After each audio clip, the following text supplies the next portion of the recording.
Tariff যুদ্ধের জেরে চীন থেকে সরে আসছে মার্কিন টেক জায়ান্ট অ্যাপল। প্রতিষ্ঠানটি তাদের বহুল বিক্রিত আইফোনের উৎপাদন চীন থেকে ভারতে সরিয়ে আনার সিদ্ধান্ত নিয়েছে। সে লক্ষ্যে অনেকটাই এগিয়ে গিয়েছে কার্যক্রম। বিস্তারিত জানিয়েছেন ইমতিয়াজ আলম। যুক্তরাষ্ট্রে বিক্রির জন্য নির্ধারিত সব আইফোন চীন থেকে সরিয়ে ভারতে উৎপাদনের পরিকল্পনা করছে অ্যাপল। মার্কিন প্রেসিডেন্ট ডোনাল্ড ট্রাম্পের উচ্চ হারে শুল্ক আরোপের সিদ্ধান্তের প্রেক্ষাপটে এই পরিবর্তন আনতে যাচ্ছে প্রতিষ্ঠানটি। ফাইন্যান্সিয়াল টাইমস ও রয়টার্সের এক প্রতিবেদনে জানানো হয়, যুক্তরাষ্ট্রের বাজারে বিক্রির জন্য নির্ধারিত ৬ কোটি আইফোন ভারত থেকে বানিয়ে আনতে চায় কোম্পানিটি। এই পরিবর্তন শুরু হবে আগামী বছর থেকে। ২০০৭ সালে আইফোন বাজারে আসার পর থেকে বেশিরভাগ উৎপাদনই হয়ে আসছিল চীনে। তবে ২০১৭ সাল থেকে ভারতে আইফোন উৎপাদন শুরু করে অ্যাপল।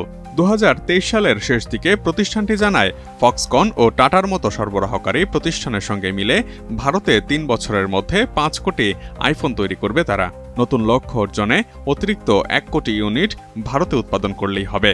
তাইওয়ানের প্রযুক্তি প্রতিষ্ঠান ফক্সকন অ্যাপলের আইফোন উৎপাদনের প্রধান অংশীদার, যারা এরই মধ্যে ভারতের তামিলনাড়ু ও কর্ণাটকে তাদের কারখানা স্থাপন করে নিয়মিত উৎপাদন শুরু করেছে।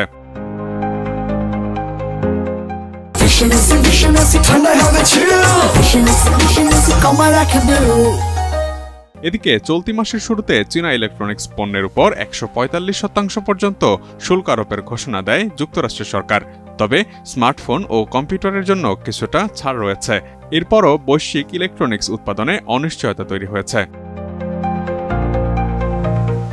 ভারতের উপর বর্তমানে ১০% হারে শুল্ক আরোপ রয়েছে মার্কিন যুক্তরাষ্ট্রের। তবে ৯০ দিনের গ্রেস পিরিয়ড শেষ হলে সেটি ২৬% পর্যন্ত পৌঁছাতে পারে বলে আশঙ্কা করা হচ্ছে।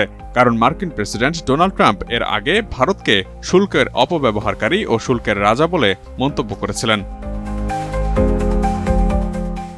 রয়টার্স তাদের প্রতিবেদনে আরও জানায়, গত মার্চে অ্যাপল ভারতে তৈরি $২ বিলিয়ন আইফোন যুক্তরাষ্ট্রের বিমানে পাঠিয়ে আনে, যাতে চীনের উপর শুল্ক কার্যকর হওয়ার আগে পণ্যটি আমদানি করা যায়। যুক্তরাষ্ট্রে উৎপাদন ফিরিয়ে আনা ট্রাম্প প্রশাসনের মূল লক্ষ্য হলেও বিশেষজ্ঞরা বলছেন, ইলেকট্রনিক্স শিল্পে সেটা প্রায় অসম্ভব। চীনে উৎপাদন খরচ তুলনামূলকভাবে কম হওয়ার কারণে সেখানেই কারখানা গড়ে তুলেছে বহু আন্তর্জাতিক প্রযুক্তি পণ্য নির্মাতা প্রতিষ্ঠান। কম মজুরি, সহজলভ্য কাঁচামাল এবং উন্নত সরবরাহ ব্যবস্থার জন্য দেশটি দীর্ঘদিন ধরেই বিশ্ববাজারের ইলেকট্রনিক্স পণ্যের অন্যতম কেন্দ্র হিসেবে বিবেচিত হয়ে আসছে।